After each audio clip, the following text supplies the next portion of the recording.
It's 2022. I'm very excited that I could see lovely people that I met back in 2021, and I'm glad that we're live to see this day. Dinah Hamilton, glad to see you again. To see you, as always. Last year was amazing. I will allow you to talk about your last year. How was your 2021, and what are we expecting this year? Thank you. Happy New Year. Good to see you in 2022. Yeah.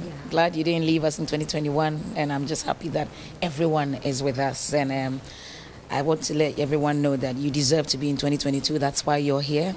And so greater things are about to happen. But we have to be grateful to God for 2021, for what He did for all of us, the gift of life, every opportunity He brought our way, the fact that we didn't miss those opportunities. For me personally, I'm just grateful for the gift of life, the gift of family, the gift of ministry, the gift of every song that God blessed me in the year with, and then also with everything that happened. The song Adum, the ministry, Diana Hamilton Ministries, DH by DH, Diana Hamilton Foundation, and all the awards that came for Diana Hamilton Ministries, that Adum, the song. Yeah, we did, didn't we? I didn't. I just didn't want to rub it in your face. Big deal. Big deal. I just didn't want to rub it in your face. But yes, it's a big deal with what God did.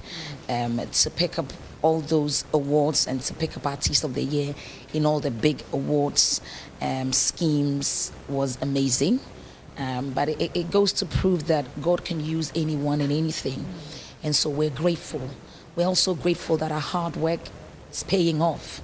And I'm grateful that the team, I'm using grateful, it might sound cliche, but the thing is, somebody might be working equally or harder than we are. And so we're just grateful that the hard work that we've put in has paid off. And the people around us, the people that rallied behind us, those we saw, those we didn't, those that are behind the scenes, yourself, media teams, presenters, bloggers, those for you, those that are not for you, they all add up to make the soup taste as well as it did. And so a big thank you to the scheme, the organizers, to my church, to my team. When I say team DH, somebody will call them their fans. For me, their family, their team. I'm just grateful, really. What will be your peak moment back in 2021? Do you have like just one particular moment that you will cherish forever? I know, there's a lot of them, but just pick one. That'll be hard, won't it? That'll be hard. Listen, it's just... Oh, Diana, get it right, because it's just everything together, Becky. I'm being political. It's just everything. I think at the end of... Actually, I'll take back my words. My epic moment was on 31st night. 31st night when I was just at home doing service with my family in front of the television, doing virtual 31st night because we chose to do that. But I looked around and saw my whole family was there. No one died. In the midst of COVID, I had COVID. I had the second one. So I had 2 COVIDs, even though I had 3 vaccinations. But I'm here. Do you get what I mean? I made it, and the whole family made it, with everything that came with it. Everything just added up on 31st night, and I was emotional in every positive sense. For that, I'm grateful. That beginning of the year, we didn't think what happened in the year was going to happen. And so it's an ungrateful person who would think that every other day was better than that day. For me, that night was that. Let's move to 2022. Your expectations for 2022. You've already started, your thing. You've been here, you've been there, going to churches, ministering. I'm sure you've written a lot of songs that will be released this year.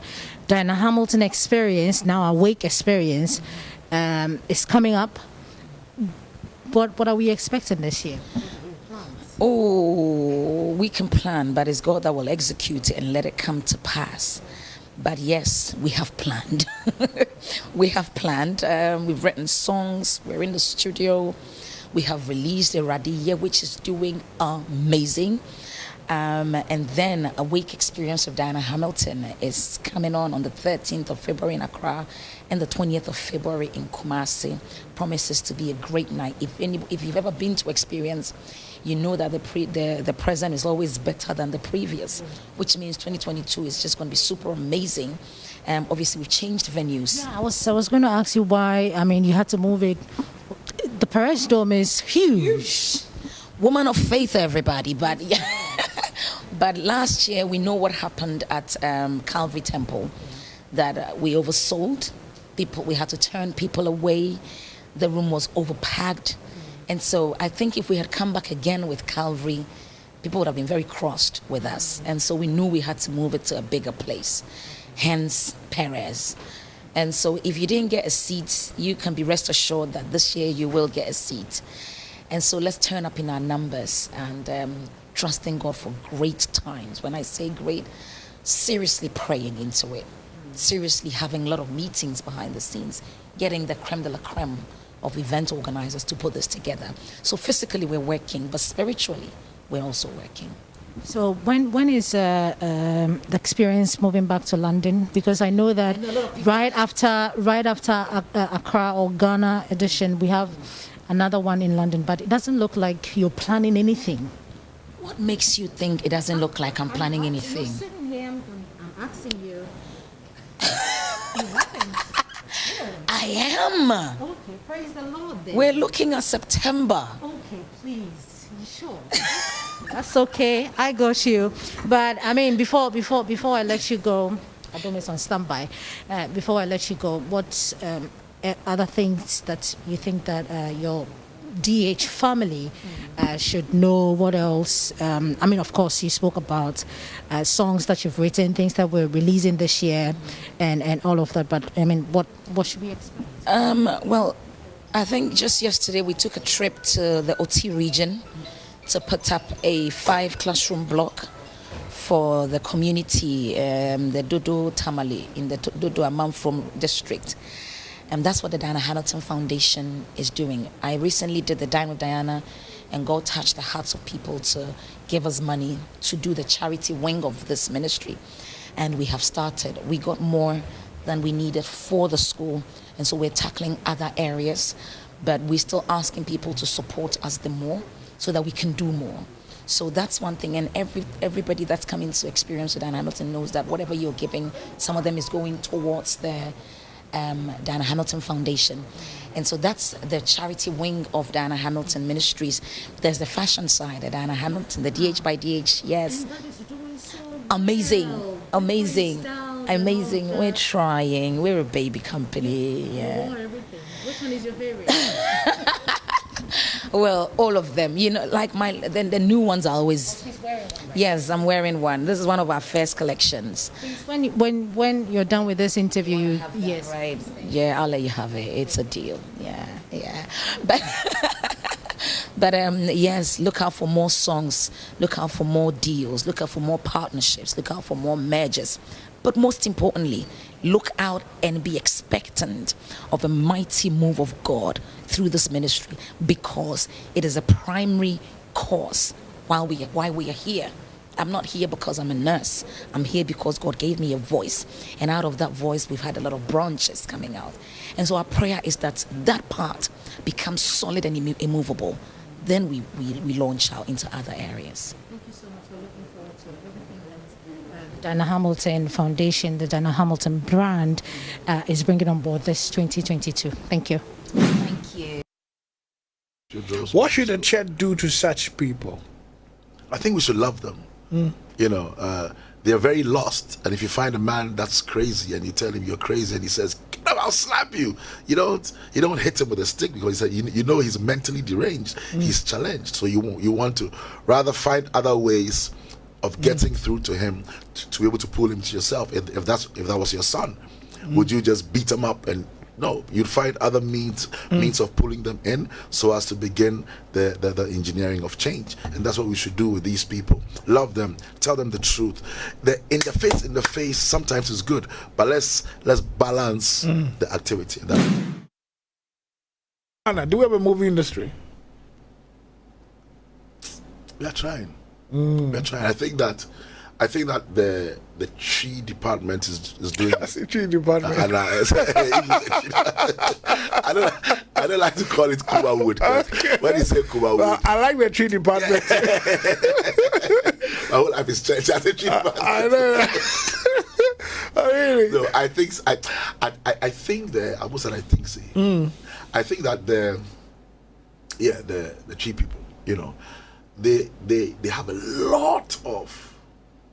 They are sitting on a cash cow, if you like, and they should just, like Bollywood would do, they should just really revamp, think it through, subtitling right. You know, don't get a guy to follow a camera from here to Aveno, and the camera doesn't follow him just to buy time so you can do 1 and 2. You know what I'm saying? Because you can get very good stuff out there because you have a huge following in Ghana and everywhere else. You know, diaspora level, in the Schengen states, everywhere. So you should. I think I see a lot of promise for them, for the English people. I've always had a problem with it because really, you can't do it better than Hollywood. So what we should do as a movie industry is to become like South Africa, where it's an English movie, but there's inside there. You know what I'm saying?